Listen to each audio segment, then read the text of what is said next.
When it comes to rituals, yes, there are choices. But what ritual I do, you must also do. There's no such thing. But don't throw the baby with the bathwater.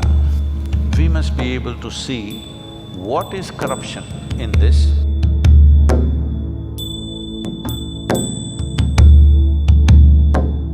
My question today is, in the world that we live in today, there exists a multitude of paths to traverse, both spiritually and religiously. But I'm confused, and as a millennial, I'm really doubting if a ritualistic approach is relevant today.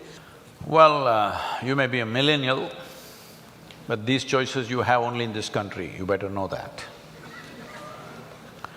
If in many other countries in the world, if you say you have a choice of choosing, generally you will be dead. If you're not dead, you will be harassed in 1,000 different ways. In this country, you can choose, which is wonderful. Because we don't have a religious constitution which cannot be edited or amended.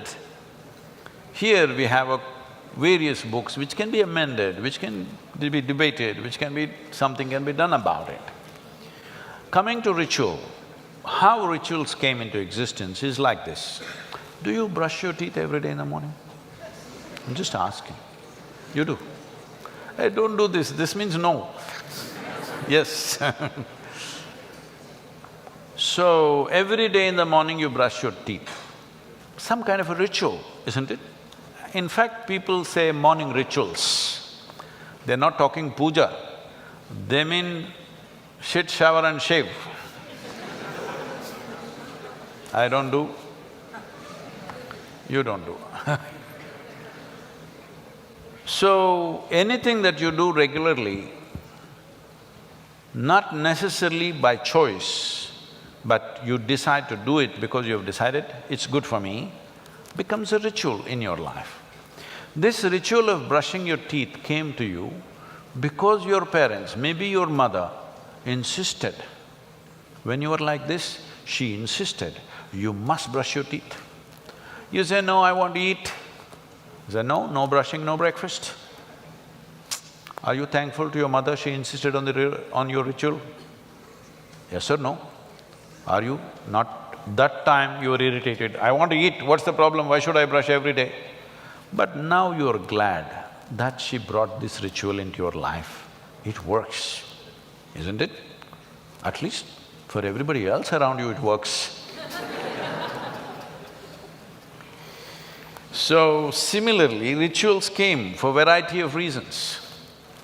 If you are able to… you said there are multitude of spiritual paths. No, there's only one. If you say spiritual, you have to turn inward.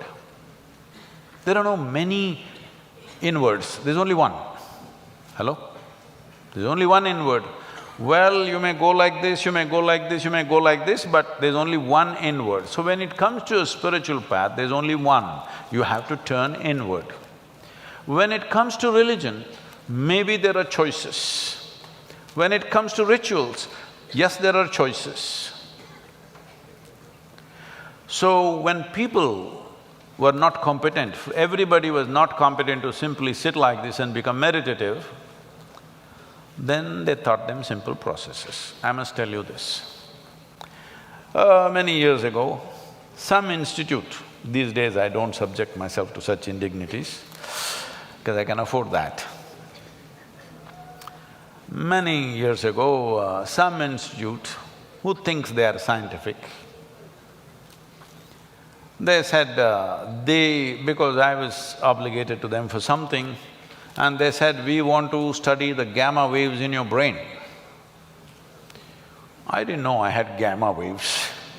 I know I have a working brain, but I didn't know I have gamma waves in my brain. They said, no, no, they're gamma waves, we want to study that. I said, okay, what should I do?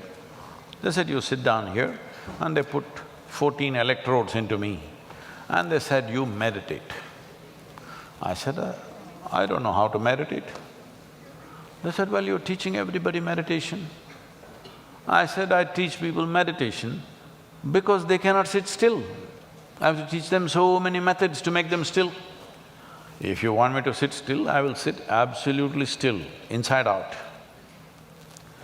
But you know, research is funded. Scientific research is always funded. They need a name, they need the category of meditation and gamma wave whatever nonsense. But I'm not going to give them such pleasure. I said, if you want me to sit and do nothing, I'll do nothing, but no meditation. Then after much discussion, probably they found a name for nothing. And I said, okay, you do nothing. I sat. After about 15–20 minutes, you know that funny place in your elbow where if you do the tongue, it'll go? They're taking a metal object and tok, tok, tok, they're hitting that place.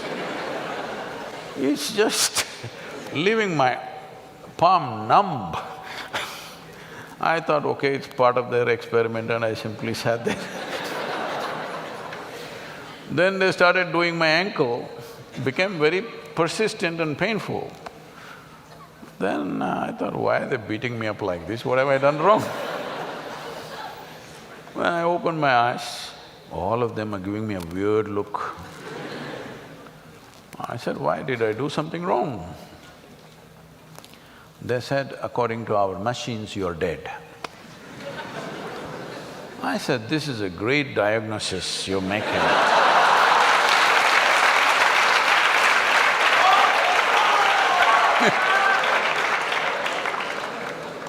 And then they, among themselves, they spoke and say, obviously this guy speaking is not dead. So they said, maybe your brain is dead.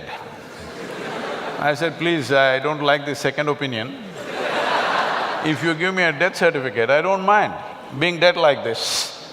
But brain dead is not good for me, it'll affect my activity. Yes, why I'm telling you this is,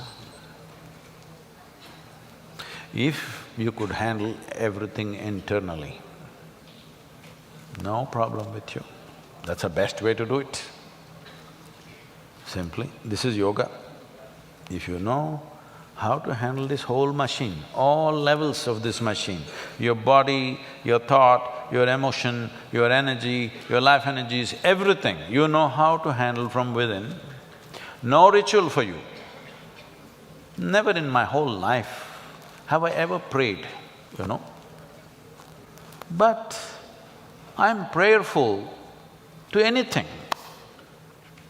If I see a mountain, if I see a rock, if I see a tree, if I see a cow, if I see a man, woman, child, I'm prayerful. But I'm not praying, I've never prayed to any god for anything, ever. So I'm not ritualistic in any sense, because if I close my eyes, I can deal with everything that I need to deal with my life, both internal and external. I want to fix this, I close my eyes. If I want to fix that, I close my eyes. If you do enough sadhana, you can become like this. It's not out of reach, it is available for every human being. They don't pay enough attention, that's all. But if you don't know this, you want to become peaceful, you don't know how to sit still, then what do? I'll teach you one mantra. Okay, say this every day in the morning, 20 minutes, you say this. Now you become peaceful. This is your ritual. If it's working for you, what is your problem? If it's not working, drop the damn thing, do something else. Every day in the morning you took a swim, that became your ritual, you felt wonderful, do the damn thing. Somebody is doing yoga as a ritual, somebody is doing puja, somebody is uttering a mantra, somebody is singing a song. If it is working for them, what the hell is anybody's problem?